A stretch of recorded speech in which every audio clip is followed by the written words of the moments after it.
What's going on, everybody?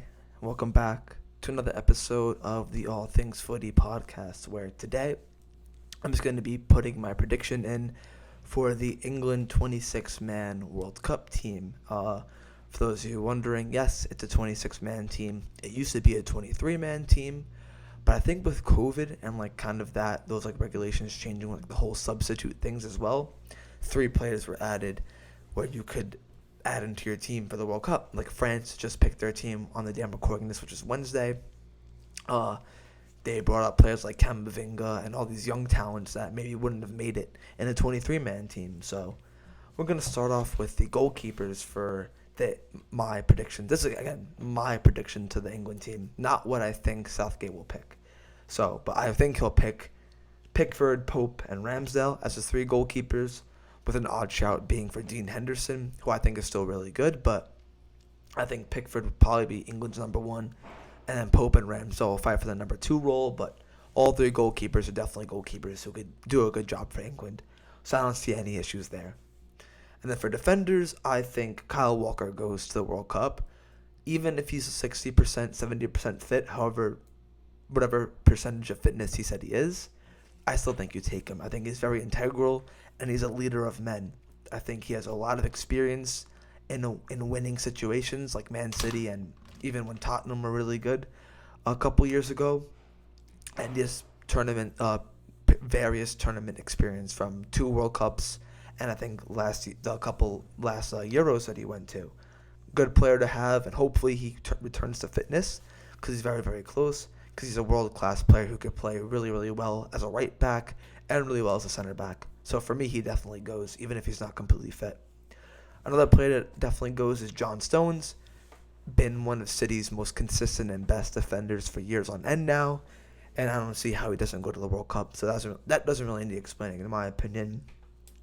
Trent Alexander-Arnold. I think if Reece James was fit, it might have been a little bit more of a difficult decision.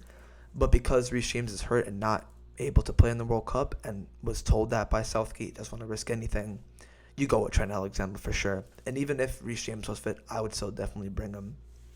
He makes some mistakes, right, which are very much put on display from the media all around the world that, Trent made a defending error. But we all know Trent isn't the best defender. But we know how good of a creator he is at that right back role.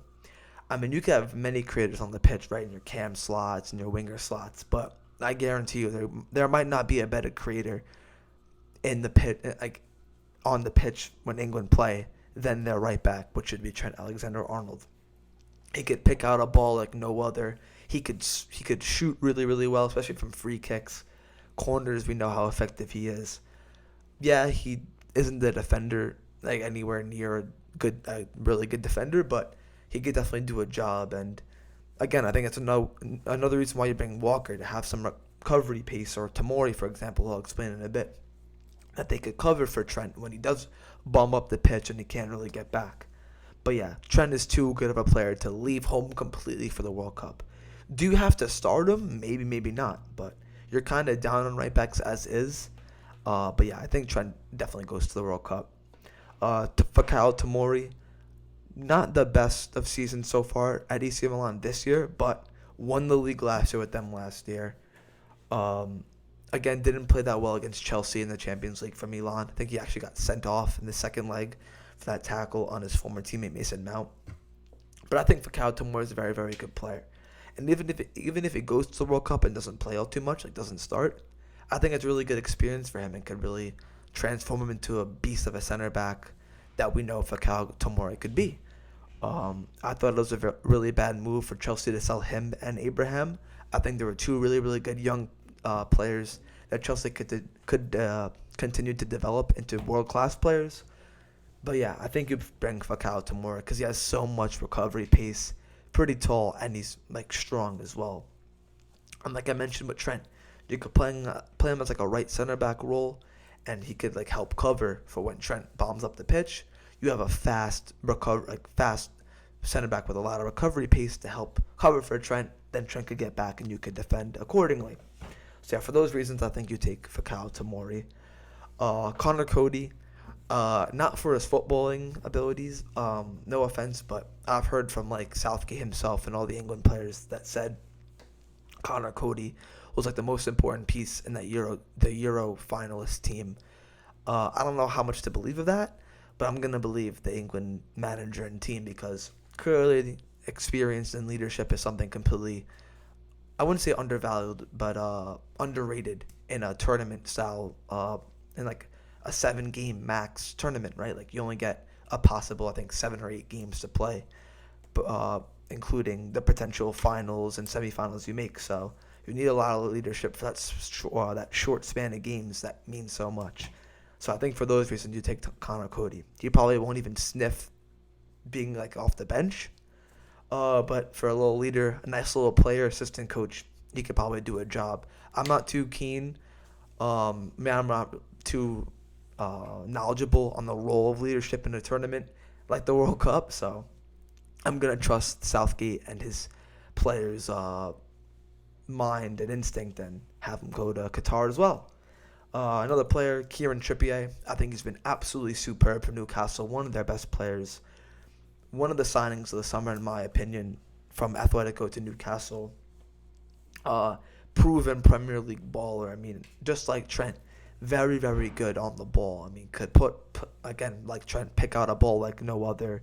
He could shoot. He could score from free kicks. We've seen it in the semifinals of the World Cup against Croatia. Seen it in Euros. He's really, really good. And he's very, very good defensively, I feel like. And he's very versatile now. He can play both right back and left back. He's been playing a lot of left back for Newcastle quite recently. So, yeah, I think he's definitely an option to bring to Qatar, especially because we're quite down on fullbacks of injury. Reece James and Ben Chilwell being a couple, and Walker not being the most fit. I think, again, if those players were fit, you still bring Kieran Trippier. But now you definitely got to bring Kieran Trippier in. Yeah, he's definitely going, in my opinion. There's not really much to say. Luke Shaw, the same thing. I could say the same thing. Like, if other players were fit, he might not go. But we're down on left backs, as is, without injury. And now that our best left back, arguably Ben Chilwell, is down on injury, you got to bring Luke Shaw. And it was very, very good in the Euro 2021 Euro. Maybe he could recover that form and be the world-beating left back we all thought he was in the Euros. So, Ben White. Ben White's got to go to Qatar. Has to go to Qatar. Qatar, not Qatar. He's one of the best defenders in the top team in the Premier League, Arsenal, and he's primarily a center back, but he's doing a great job at right back as well. And like I keep saying, we're so down on fullbacks. Injuries could occur, right? A big, tall, strong, pretty fast center back that could play right back and has been mainly playing right back for Arsenal can help this England team tenfold, right? He could play him well at right back and not risk too much, and you could play him well at center back and not risk too much. I think Ben White's a no-brainer in my opinion, and I think he might start for England in my opinion. I think he's been that good for Arsenal, so we'll see what happens with that. And then my last pick, kind of debating, go Eric Dyer, maybe Mark Gahey, but I decided to go with Harry Maguire. He probably won't play, but I kind of rate him. I don't rate him, but in the Euros he's really, really good for England. And the last time I saw him in a United shirt, I forgot who it was against though. I think it might have been Spurs. He played really, really well. No, it wasn't Spurs. It was some other team. I totally forgot. But he looked decently composed at the back. But there was one time he passed it to Martinez very sheepishly and scared. It looked like a couple of times. But I think you bring him to England. I think Southgate's going to pick him because he's one of Southgate's favorites. But he's proven it in an England shirt most times, right? We saw in the Euros how good he was. Even in the World Cup 2018, it was pretty good. Maybe when he's playing for his country, he'll score and do the celebration where he tells everyone to shut up again. I think you take Harry Maguire, in my opinion, just because he's a decent leader, I feel like, without his footballing ability, maybe. But yeah, I think he could find his form. He could be a very, very good off the bench center back to bring on when you're up a goal with 5 minutes to go. You need a big, tall center back. I think he'd be a good option for that. So, yeah, I think he goes before Dyer, in my opinion, though. So that makes it up the defenders and the midfielders. We're going to start with the obvious. Declan Rice is going. Jude Bellingham is going. And I think Mason Mount goes as well. Mason Mount has been, I know I'm wearing the shirt again. Mason Mount's been rather inconsistent recently. He's been playing more of like a left attacking midfielder / left winger, so it's not really his position. But on his day, Mason Mount I think is very, very good talent. Yeah, I think he has to go to the World Cup. Again, we're not, we have a lot of creative midfielders, but he's a good young one to bring off the bench if anything, or even start. I think he's that good, but he hasn't been on form compared to these other midfielders, I'm about to say. So if he starts on the bench, I wouldn't be too mad, but I think he has to go. Then we go into Jordan Henderson. I think he's got to go. Player, he's a bit injury prone now. He's a little bit older, but I think he's a really, really good leader as well, and is a very, very good defensive midfielder. I think his ball distribution is really, really good. The way he starts the attack for Liverpool, maybe not as much presently, but back when Liverpool were a top team, no disrespect, he was very, very good. And I think you got to take him to the World Cup, in my opinion. James Ward-Prowse has to go, not even just for his set-piece abilities, but as a box-to-box midfielder. I think he's really good. He gets overlooked because of how bad that Southampton team is, and it's looking like they might go down. But James Ward-Prowse is a really, really good player, and has been for the last, I say since the lockdown. Lockdown, he was really, really good. And since then, he's continued his form, so I think he has to go. And the one player in my eyes that needs to go as a midfielder is James Maddison. I mean, this guy is unbelievable, in my opinion. At one point, was carrying that Leicester team and has still been the best player on that team for a couple of years now. He's a 10, and I understand England don't play with a 10, and he's played the 8 role a little bit for Leicester, where he acts like a Paqueta or Bruno Guimaraes, and he's been pretty good. And he's so creative and so talented. I think his big six or big team move is coming, where I could see him at like a Juventus, or I could see him at like a Tottenham, or a team of higher quality than Leicester. No offense. He has to go to the World Cup. He offers so much creativity and attacking mindset and attacking play. He's got to go. I think if Bruno Guimaraes goes for Brazil, I think I got to take James Maddison. Not quite comparing the two, even though I kind of did. But I'm just saying, like, Bruno Guimaraes is kind of like the James Maddison for Leicester. How good he is on the ball, how attacking he is, how creative he is. I think you got to take James Maddison if you're at Southgate. Yeah, that's all the midfielders. And then for the attackers, you got the obvious Kane, Sterling probably goes, Foden. Those guys don't. Oh, Saka as well. They don't really need too much explaining. The guys I do need explaining is, for me, Jack Grealish. I think he goes to the World Cup. But if Southgate doesn't pick him, I think Harvey Barnes would be a really, really good shout as well. I love Harvey Barnes. He's been a very top player for Leicester these last couple of years. Very young talent. I think you give him some World Cup experience. Not, you don't got to play him every game, but have him off the bench maybe sometimes. He'll love some experience in the England shirt. I don't know if he's quite made a cap yet, so maybe it's not right to bring him for his first cap at the World Cup. But yeah, I think Harvey Barnes would be a good shout. But primarily, I think you bring Jack Grealish, a player who I thought when he's played, he's looked pretty well this season compared to his last season at Man City. Like I remember, for example, I know it was only Copenhagen, but looked very, very composed and was controlling the game from left wing in that game. He doesn't really look to beat a man as much as he used to for like Aston Villa. But I think that's just because he has so much quality around him. He doesn't have to always beat a man. And I think in England it's going to be the same thing. I think you bring Jack Grealish for the same reasons you bring like a James Maddison. Very creative player, very attacking minded.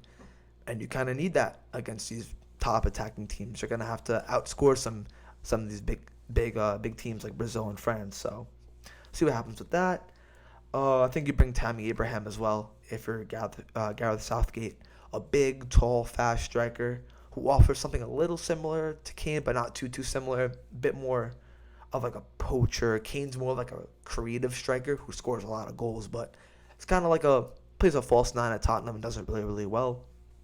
But Tammy's more like a number 9 that just is ruthless, a poacher, a very mobile striker that could finish well. I think you bring him. Callum Wilson's been a top striker for Newcastle this year. I think he goes as well. And yeah, so that's really my 26-man team. It's Pickford, Pope, Ramsdale, Walker, Stones, Trent, Tomori, Cody, Trippier, Shaw, Ben White, Maguire, Madison, Rice, Bellingham, Henderson, Mount, James Ward-Prowse, Kane, Sterling, Grealish, Foden, Tammy Abraham, Callum Wilson, and Bukayo Saka. I would love to know what you guys think about this team. I know Southgate picks his team a day from tomorrow, which is Thursday. I'll react to it probably on my social medias, which you guys could follow in the description. I really like England's chances to win. My heart is telling me that they're going to win, but my mind's going Brazil.